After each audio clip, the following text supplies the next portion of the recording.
Chapter 25. Theonactus, Angel Chief of the Luas.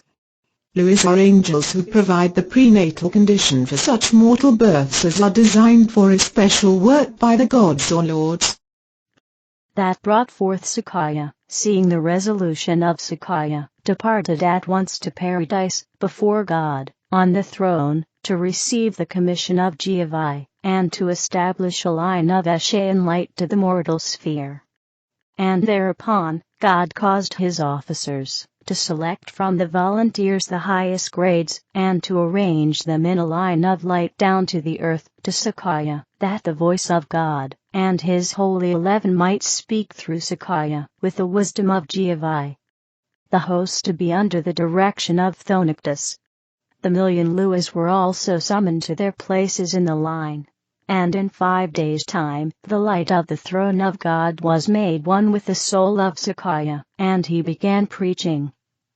Even from the steps of the palace of the king, his father. In the meantime, the Luas of the hosts of Theonactus inspired their mortal wards, men and women, who had been born into the world to become disciples and followers of Sakaya, to come before him. And it came to pass that presently there assembled in Sakaya's native city, to hear him preach, men and women from remote distances. So that people said, one to another, such coming of strangers proveth that the Great Spirit is with Sakaya.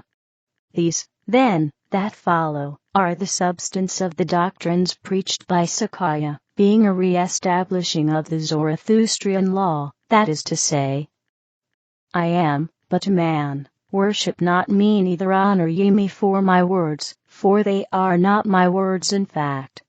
All men's wise words are the accumulation of things previous. Nothing is new.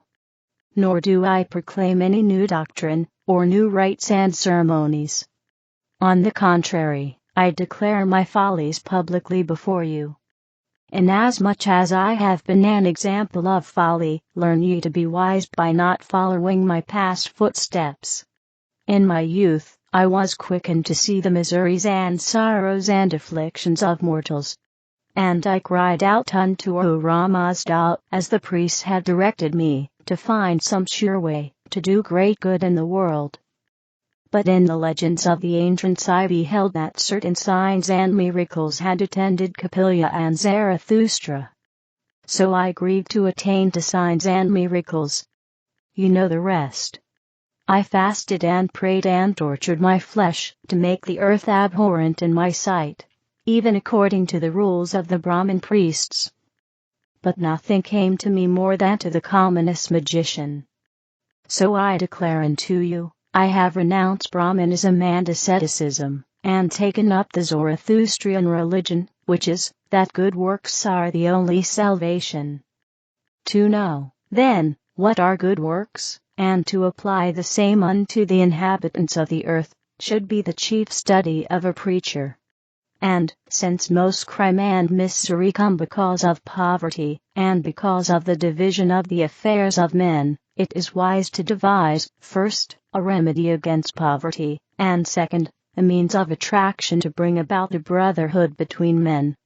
To accomplish which, the association of families of tens and twenties and hundreds and thousands, with rabbis unto each, as Capella taught, is the highest and best plan. In which families, there shall be neither buying, nor selling, nor ownership, nor divisions, nor castes, nor privileges of one above another, nor rich, nor poor.